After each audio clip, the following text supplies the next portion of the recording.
Kerajaan Langit, suatu sistem pemerintahan yang sangat otoriter.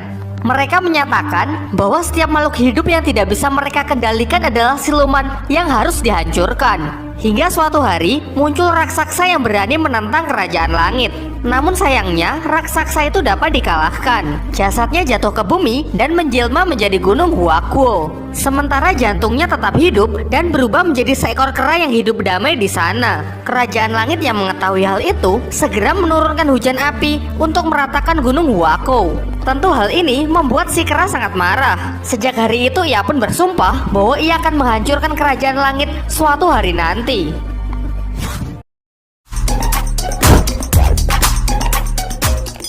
Semenjak kejadian hari itu, kera itu pun kini telah tumbuh dewasa yang akan kita kenal dengan nama Sun Wukong. Dengan kekuatan yang ia miliki sekarang, dengan mudah ia dapat memasuki kerajaan langit. Kebetulan hari ini bertepatan dengan seleksi penerimaan para dewa baru. Ia pun mulai berulah dengan memakan seluruh buah persik yang akan dijadikan hidangan utama. Tentu para hadirin pun menjadi sangat marah karena mereka hanya menerima hidangan berupa biji buah persik. Mereka meluapkan emosinya dengan memukul para pelayan. Untunglah muncul salah seorang pelayan yang berani melakukan perlawanan. Ia bernama Azi, seorang pelayan yang sangat istimewa. Meskipun demikian, namun tetap saja lawannya terlalu banyak. Untunglah ia sempat diselamatkan oleh seorang pria gendut bernama Juan Lian. Dilanjutkan dengan kemunculan Wukong yang datang untuk menghajar orang-orang kurang ajar itu.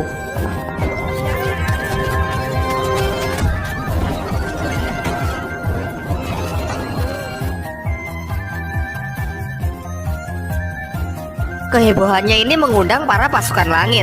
Kemudian ia mengeluarkan toya sakti dari telinganya untuk mengalahkan mereka semua.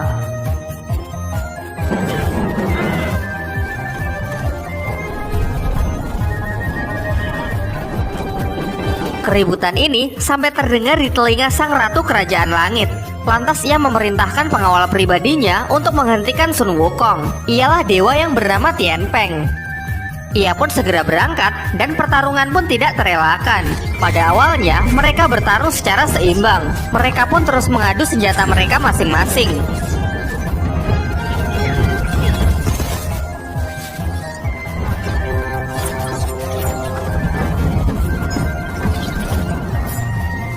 Namun seiring berjalannya waktu, Sun Wukonglah yang terlihat lebih unggul.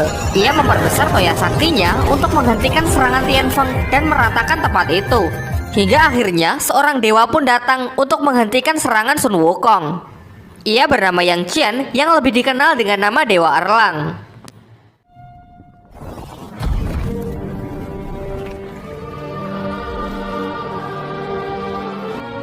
Kemunculannya kini pun membuat keadaan menjadi berbalik. Dengan pukulannya cukup memukul mundur Sun Wukong bersama toya saktinya. Tak cukup dengan hal itu, Sun Wukong pun mencoba menyerangnya dari jarak dekat. Namun hasilnya pun tetap sama saja karena pukulan dari Dewa Erlang terlalu kuat. Sun Wukong yang telah tertangkap dibawa ke sebuah gua tempat hukuman para dewa. Namun ia tidak sendirian karena Dewa Erlang turut menemaninya. Dari percakapan mereka pun diketahui bahwa sebenarnya Dewa Erlang adalah anak dari Dewi Kerajaan Langit yang menikahi seorang manusia. Demi untuk menebus kesalahan ibunya, ia pun mengabdikan dirinya untuk Kerajaan Langit. Sementara itu, Azi pergi menemui sang ratu demi meminta pengampunan untuk Dewa Erlang. Menurutnya ia tidak bersalah dan tidak sepantasnya turut menerima hukuman. Dari sini juga diketahui bahwa Azi sebenarnya adalah putri dari sang ratu. Karena melakukan suatu kesalahan, ia pun menghukumnya untuk menjadi pelayan selama 100 tahun. Dengan mengabulkan permintaan dari putrinya, akhirnya ia pun bersedia untuk membebaskan Dewa Erlang. Sedangkan untuk Sun Wukong, ia diberikan sebuah mahkota yang digunakan untuk mengekangnya. Dan benar saja, ketika mantra dibacakan, ia pun mulai merasa sangat kesakitan. Azi yang menyaksikan hal itu kemudian meminta alat yang digunakan untuk mengendalikan mahkota tersebut dan berjanji bahwa mulai sekarang ia akan mengambil tanggung jawab untuk mendisiplinkan Sun Wukong. Ratu mempercayainya sehingga kini Sun Wukong sepenuhnya diserahkan kepada Azi. Sekilas kita juga diperlihatkan flashback sesaat setelah Gunung Huakuo dihancurkan, di mana Sun Wukong berhasil selamat yang kemudian dirawat oleh seorang kakek. Diceritakan setelah dibebaskan, Ratu mencoba membangkitkan kekuatan dari Dewa Erlang, yaitu kekuatan dari mata ketiganya. Namun hal itu tidak berjalan lancar karena mengharuskan menghilangkan emosi dan perasaan Dewa Erlang. Sementara ia masih belum bisa berhenti memikirkan ibunya dan Azi yang merupakan sahabatnya sejak kecil. Kita kembali ke tempat Wukong. Di sana Azi merawatnya, memotong rambut dan mencuci pakaiannya. Dari sini juga diketahui bahwa ternyata Azi menyimpan rasa kepada Wukong. 女人、小孩我都不会放过。主人，我错了。坐。好乖呀、臭丫头，那里还是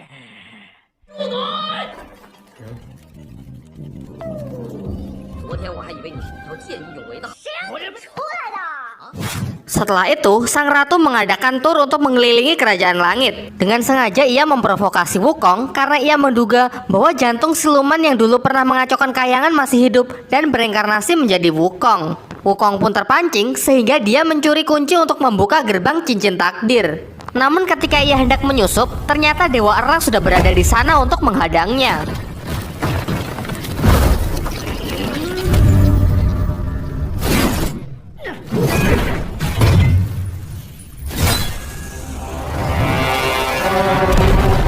Pertarungan yang dahsyat pun tak terhindarkan yang membuat runtuhnya jembatan takdir. Kemudian Tian Peng pun juga masuk ke dalam pertarungan. Dilanjutkan dengan kedatangan Azi yang diikuti oleh Juan Lian. Di puncak pertarungan jembatan takdir kini benar-benar runtuh. Alhasil mereka semua pun terjatuh ke bumi dan kehilangan seluruh kekuatan dewanya.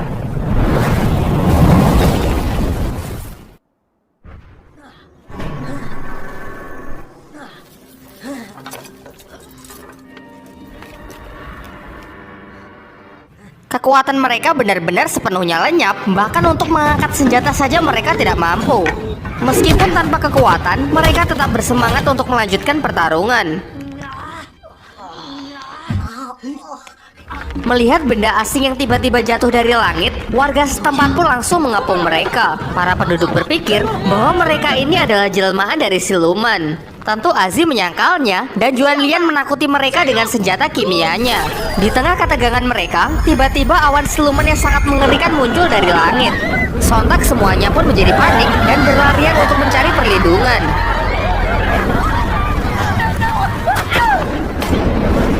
Awan siluman ini mempunyai kemampuan untuk menarik seseorang ke arahnya. Ketika semua orang telah berlindung, ada seorang anak yang tertinggal. Untunglah dari belakang muncul seorang gadis yang datang untuk menyelamatkannya. Tian Peng yang menyaksikan dari jauh melihat bahwa gadis itu sangat mirip dengan kekasihnya yang telah lama pergi. Ia bernama Ayu yang diusir dari kerajaan langit akibat melakukan suatu kesalahan. Namun usaha gadis itu sia-sia karena tidak ada yang dapat menghentikan amukan dari siluman awan. Kemudian Tian Peng langsung berlari dan mengorbankan dirinya demi untuk menyelamatkan gadis dan anak itu. Di detik-detik terakhirnya, untunglah Sun Wukong bersama Dewa Erlang datang membantunya. Kemudian Juan Lian memerintahkan Azi untuk menembakkan senjata kimianya ke arah awan siluman itu. Ternyata senjata Juan Lian memiliki kemampuan untuk membekukan udara. Kini Tian Peng pun berhasil diselamatkan dan awan itu juga berhasil untuk diusir. Kemudian Wukong dan Dewa Erlang pun diikat karena mereka dianggap sebagai ancaman. Singkat cerita, mereka pun mengetahui kalau siluman awan sudah kerap datang ke tempat ini. Mereka sering menculik warga dan telah menghabiskan seluruh persediaan air. Karena hal ini, mereka telah kehilangan sumber makanan karena tak mampu menanam padi. Dari sini juga diketahui bahwa tempat ini dahulu merupakan Gunung Huaguo. Sementara itu, kini Tian Peng tengah dirawat oleh gadis yang mirip Ayu. Tian Peng pun menjadi sangat yakin karena gadis ini memiliki batu meteorit yang hanya dimiliki oleh Ayu. Namun ia tidak dapat mengingat apapun dan mengatakan kalau ia sudah memiliki batu itu sejak kecil. Sebenarnya Tian Peng ingin menunjukkan batu yang ia miliki. Namun sayangnya kemarin batu tersebut tersedot oleh siluman awan. Di waktu yang bersamaan, tiba-tiba Erlang dimarahi oleh seorang ibu yang memiliki masalah dengan ingatannya. Ibu-ibu tersebut menganggap bahwa Dewa Erlang adalah anaknya yang telah meninggal. Singkat cerita, mereka sepakat untuk menetap demi menyelamatkan warga desa dari ancaman siluman awan. Pertama, mereka membuat sebuah meriam dengan peluru potasium nitrat guna untuk membekukan siluman awan. Wukong dan Erlang juga meminta Juan Lian untuk dibuatkan senjata dengan efektivitas dan akurasi yang lebih tinggi. Dari sini Erlang juga sudah menyadari mengenai kedekatan antara Wukong dan Azi. Namun tiba-tiba ia dipanggil oleh ibu-ibu yang memarahinya kemarin. Di sana ibu-ibu itu memberikan Erlang sebuah kentang manis yang padahal hanya sebuah batu. Ternyata ia masih menganggap kalau Dewa Erlang adalah putranya yang telah meninggal.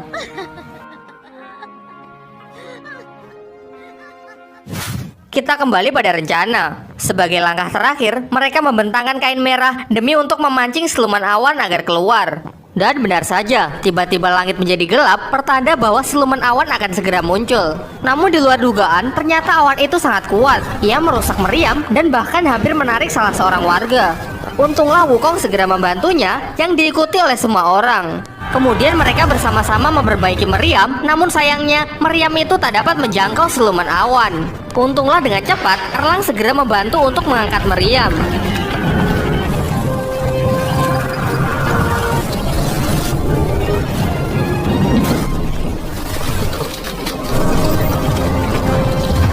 Dengan ini, akhirnya siluman awan pun berhasil ditangkap. Selang beberapa waktu, hujan pun turun di Gunung Huakwo. Tentu saja, semua orang menyambutnya dengan penuh sukacita. Di sini, Tianpeng juga berhasil mendapatkan batunya kembali.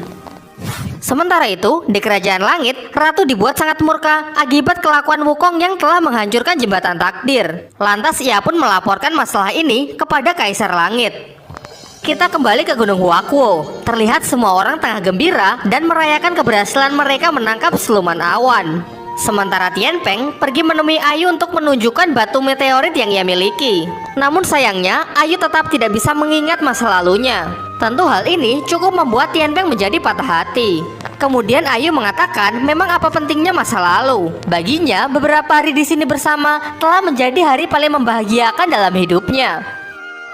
Lalu Erlang juga bertemu dengan ibu-ibu kemarin. Ibu-ibu itu mengatakan bahwa sebenarnya ia tahu kalau Erlang bukanlah anaknya.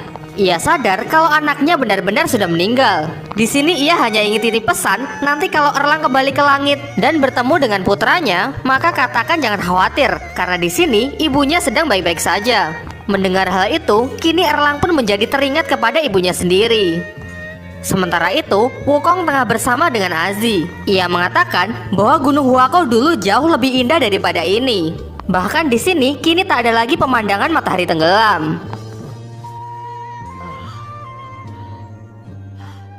Namun tanpa mereka sadari, Ratu telah mengerahkan pasukan langit untuk membunuh seluruh penduduk desa. Di sana, Ahyu dan Juan Lian juga ikut terbunuh.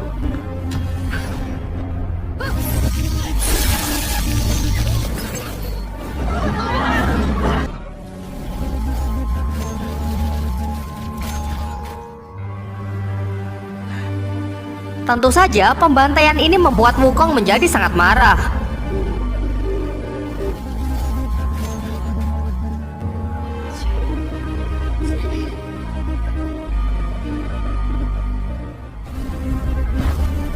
Ia mencoba melawan pasukan langit, namun hal itu sia-sia karena ia telah kehilangan seluruh kekuatannya.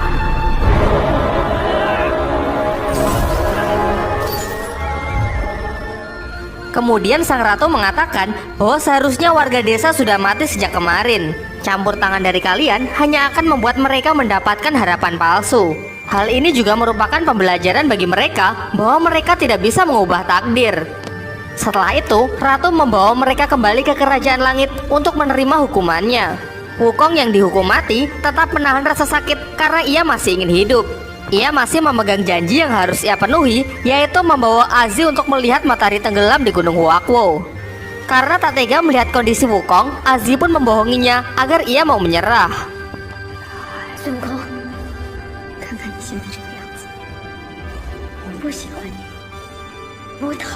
Ia juga mengatakan bahwa apa yang dilakukan Wukong ini sia-sia karena sekarang Gunung Huakwo sudah benar-benar lenyap. Dan seketika tubuh Wukong pun menjadi hancur.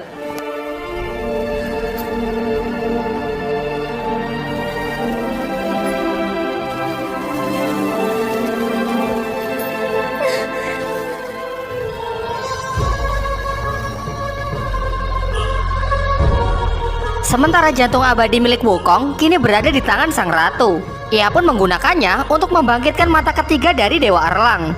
Azi juga sudah selesai dengan hukumannya dan kini ia kembali menjadi dewa. Di sisi lain, ternyata jantung abadi milik Wukong hanyalah sebuah simbol. Syalnya yang dibuang Azi ke bumi jatuh ke Gunung Huako dan berhasil ditemukan oleh gurunya.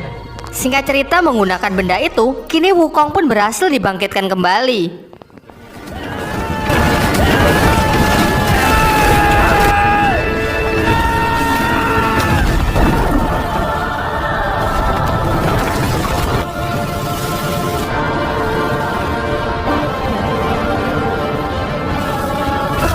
Kemudian ia memanggil siluman awan yang kemarin ia tangkap untuk mengantarnya menuju kerajaan langit. Di sana ia mengamuk dan dengan mudah ia dapat mengalahkan seluruh pasukan langit.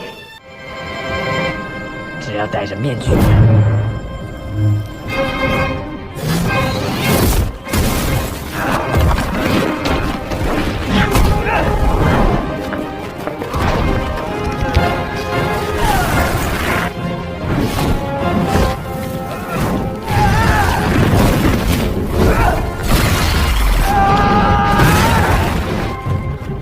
Tiba-tiba Tian Peng datang membantunya karena ia memiliki perasaan yang sama terhadap kerajaan langit. Sementara itu, ternyata Azi melanjutkan perjuangan Wukong untuk menghancurkan cincin takdir. Namun sayangnya sang ratu mengetahuinya sehingga ia membunuh Azi. Wukong yang merasakannya langsung pergi menuju lokasi.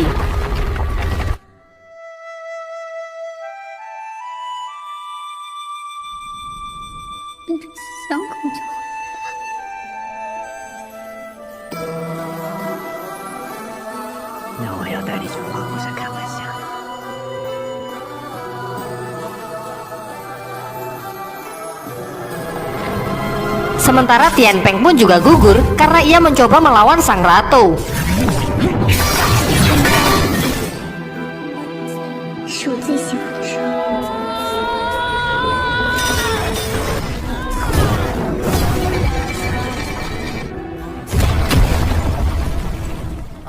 Wukong lalu menggabungkan mahkota dengan tongkatnya sebagai bentuk semangat Azi. Dengan itu kini ia pun mampu menghancurkan pertahanan dari sang ratu.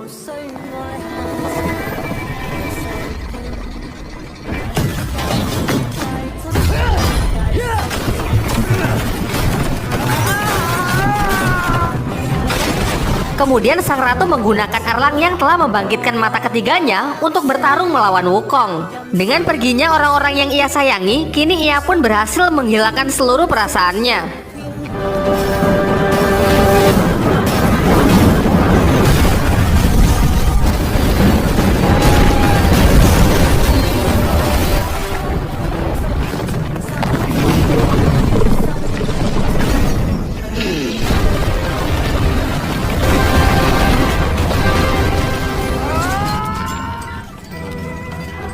Sampai ketika mereka beradu pukulan, Erlang pun merasakan kalau Azi berada di dalam diri Wukong. Hal itu menyadarkannya dan kini ia malah berbalik melawan sang ratu.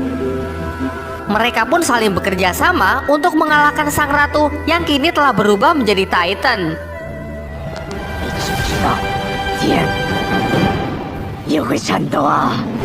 Sampai pada akhirnya, sang ratu pun dapat dikalahkan.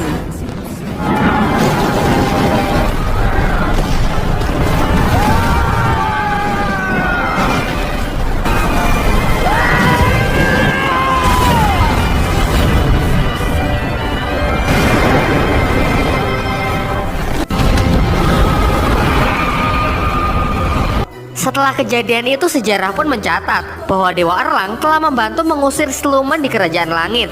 Ia pun dipromosikan menjadi jenderal untuk menjaga gerbang selatan. Sementara Sun Wukong yang dicap sebagai siluman tidak ada pilihan lain selain kembali ke Gunung Huakuo. Namun ini semua masih belum berakhir. Wukong berjanji akan kembali dan membawa semua makhluk yang menentang takdirnya untuk bertempur melawan Kerajaan Langit.